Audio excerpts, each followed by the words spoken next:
Hello, West Ham Network. It's Holly, and I'm here with your Hammers headlines for today, Wednesday, the 13th of November, run in association with KUMB.com. Now, today we are going to be discussing a player's call up to the England under-21s, a rejection for a potential replacement manager, and an incoming approach for Kudus. So, without further ado, off we go. Now, for your first story today, George Earthy has been called up to the England under-21 squad, which is amazing news for the young hammer. He was originally called into the elite squad, which was formerly the men's under-20s, and now he's been called into the under-21 squad as part of the shuffling act that started at the top. 8 players dropped out of the senior squad, and then they took some players from the under-21s. And as a result of that, we've seen some new faces get opportunities, including George Earthy, which I'm absolutely delighted about. And it's a really exciting one that it's showing recognition that Earthy's playing well for Bristol City while he's on loan. There's just so many positives of this. And hopefully, when we bring him back from Bristol City, we'll have him in the exact same form that's got him this call up at the end of the season. Another interesting point is it looks as though the under-21s are going to be training at St George's Park at the same time as the senior squad. So Jude and Joby Bellingham posted a picture together suggesting that both sides were on the grounds at the same time. So Earthy could well have a familiar face there in Bowen. Other players called up the under-21s include people like Ipswich's Liam Delap, but it's such a great opportunity for Earthy to impress in a new age group, and it's great for him to be becoming an integral part slowly of that England set up, as I'm sure he's going to aim to make the senior squad in the coming years. So good luck to Earthy is what I wanted to say. There's no doubt he's got a very bright future ahead of him, and this could just be the very beginning. Are you excited for Earthy though? Let us know down below in that comment section.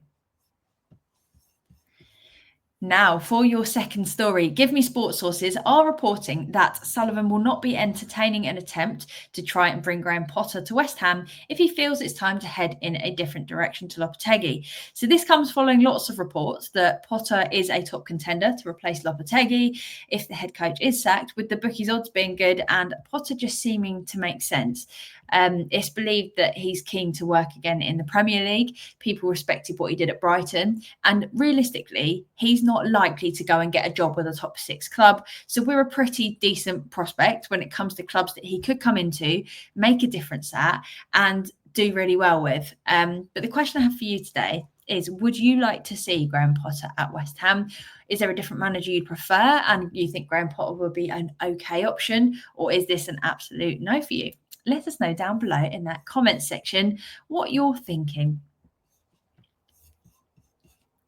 And for your final story, reports are suggesting that Arsenal is interested in another one of our players, this time Mohamed Kudus. So it's thought that he's valued at around 100 million euros, and that Arsenal see him as quite a versatile option that would help their midfield and forward options when needed.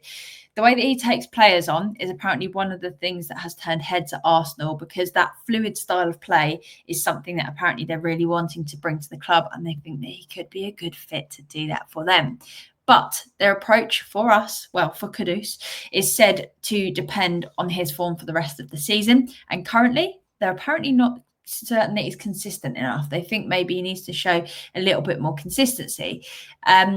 Personally, Kudus is not a player. Sorry about that, baby monitor just beeping away, because sometimes you think you've got your baby to sleep, but you haven't. They were just closing their eyes for a moment and they're awake again. What was I saying? Personally, Kudus is not a player that I want to see leave, because I think he could play a really key role in our upcoming seasons. And unless we get absolutely crazy money for him that we could then reinvest really well, which obviously is a gamble. You never know whether a player is going to do well for you. We've seen it with players like Somerville that look really exciting. And then we've bought countless players in over the years that you're excited about, and then they can't do anything. Or you bring in a full Krug and you hope for the best and they get injured. So everything is a risk. It's all the uncertain. And it just feels like quite a risk to get rid of Kudus, even if we did get crazy money, when we know we've got a very talented player on our hands. So people have spoken about Brighton's model of football for years, and I know some people are really for it and some people are really against it. In terms of good business, I think they've done great business. They have found players that are talented, they've brought them up to speed, and they've sold them for a profit. And then they've brought others in, and they've done the same again and again. Hasn't always worked out, as we've seen more recently, but they had a good model of football, but that relies on a decent amount of luck as well as a lot of skill, talent, and training.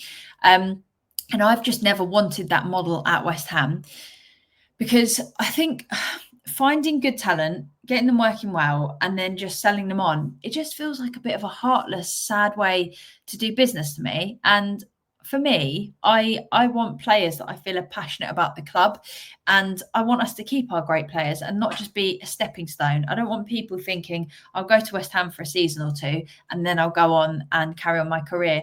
I want West Ham to be a club where people are proud to play for us, and like not just having one eye on the door constantly of where they could go next. So I want us to win things and I want us to improve rather than just make a profit and take another gamble and make money in terms of that. I just think players like Kudus, it's time to keep our talent and it's time to try and work with what we've got, because things are chopping and changing constantly at the moment and things are not going very well. So to me, taking another risk, getting rid of someone that we know can be really good, this seems a bit of a silly risk. But yeah, Kudus is under contract until 2028. So any fee would also need to take this into account, as we're certainly in no rush to part with our star boy.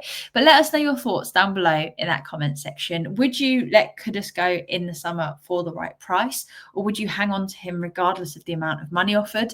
Like I said, contract till 2028. He's got another 4 years, which means even in 2 years, he's still going to have great value. So if we think we can get something out of him or even make him even better in the next couple of years, I don't want to see us getting rid of him at this point, because we know what will happen. He'll go on and he'll do incredibly at somewhere like Arsenal and it will break our hearts.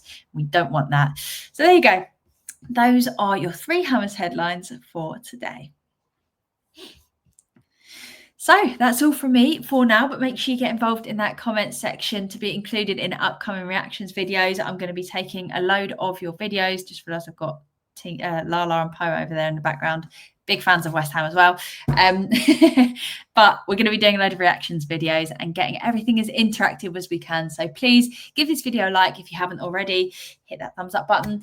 Hit the subscribe button if you're new around here. And whatever you're up to, I hope you have an amazing day. Until next time, come on, you Irons.